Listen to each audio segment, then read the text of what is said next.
کل قیامت کے دن ایک عورت 4 مردوں کو جہنم میں لے جائے گی۔ عرض کیا گیا وہ کیسے؟ فرمایا ایک عورت کو حکم ہوگا جہنم کا تو وہ عرض کرے گی مالک میرے باپ کو بلایا جائے۔ باپ کو بلایا جائے گا، یا اللہ یہ میرا باپ ہے، میں اس کی بیٹی، میری تربیت کا جوہر اس کے ہاتھ میں تھا، آج جن بدکاریوں اور گناہوں کے سبب جہنم میں جا رہی ہوں اس کا ذمہ دار یہ ہے۔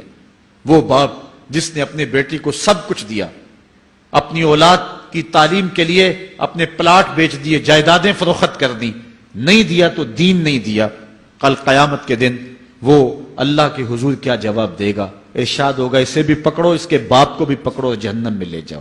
عرض کرے گی نہیں مالک میرے بھائی کو بلایا جائے۔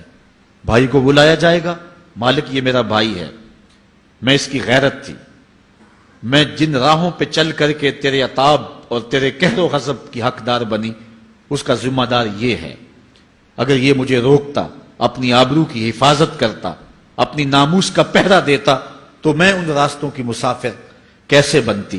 میری خرابی کا ذمہ دار یہ ہے۔ اب وہ بھائی کیا جواب دے گا جو چوکوں اور موڑوں پہ کھڑا ہو کے آنے اور جانے والی بہنوں اور بیٹیوں کو دیکھتا ہے اور یہ سمجھتا ہے کہ میری بہنیں اور میری بیٹیاں گھر میں محفوظ ہیں؟ وہ قیامت کے دن کیا جواب دے گا؟ ارشاد ہوگا اسے بھی پکڑو، اس کے باپ کو بھی پکڑو، بھائی کو بھی پکڑو، جہنم میں لے جاؤ۔ عرض کرے گی نہیں مالک میرے شوہر کو بھی بلایا جائے۔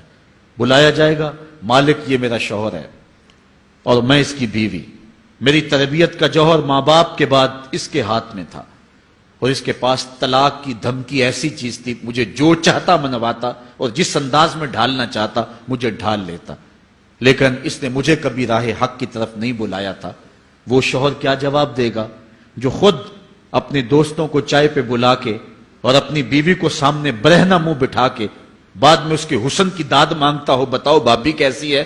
تو وہ کیا جواب دے گا قیامت کے دن؟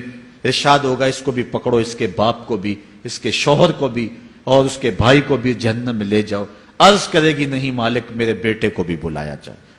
بیٹے کو بلایا جائے گا، مالک یہ میرا بیٹا ہے، میں اس کی ماں ہوں، میرے سینے میں اس کے لیے تڑپتی ہوئی ممتا تو نے رکھی تھی، یہ روٹھ جاتا تو زندگی اجاڑ ہو جاتی، جو بھی چاہتا ضد کر کے منوا لیتا، مجھے کسی کے گھر کے برتن بھی مانجنے پڑے تو میں نے اس سے بھی گریز نہیں کیا، اس کی ہر فرمائش کو پورا کیا، اپنا زیور بیچ کے اس کی تعلیم مکمل کروائی۔ اگر یہ ضد کرتا کہ امی آپ نماز نہیں پڑھتی، میں آپ کے ہاتھ کا کھانا نہیں کھاؤں گا، امی آپ یہ عمل کیوں کرتی ہیں، یہ شریعت میں جائز نہیں ہے، تو میں جو ہے وہ کھانا نہیں کھاؤں گا، تو کیا میری ممتا مجبور نہ ہو جاتی؟ اس نے ساری زندگی کیا مجھے اس کے بارے میں کوئی کہا تھا، نیکی کی طرف بلایا تھا، بدی سے روکا تھا؟ جس بیٹے نے اپنی ماں سے ہر ضد پوری کروائی ہو تو اس نے صرف دین کے بارے میں کوئی ضد نہیں کی ہے، تو وہ کل قیامت کے دن کیا جواب ہوگا؟ ارشاد ہوگا اسے بھی پکڑو، اس کے باپ کو بھی پکڑو، اس کے خاوند کو بھی پکڑو، بھائی کو بھی پکڑو، بیٹے کو بھی پکڑو اور 5 کو گھسیٹ کے جہنم میں لے جاؤ۔ فرمایا ایک عورت 4 مردوں کو قیامت کے دن جہنم میں لے جائے گی۔ اس لیے میں اور آپ آج دیکھ لیں کہ ہمارا آخرت کا معاملہ کیا ہونے والا ہے اور ہم نے اس دنیا کے اندر کس طرح اپنی حفاظت کرنی۔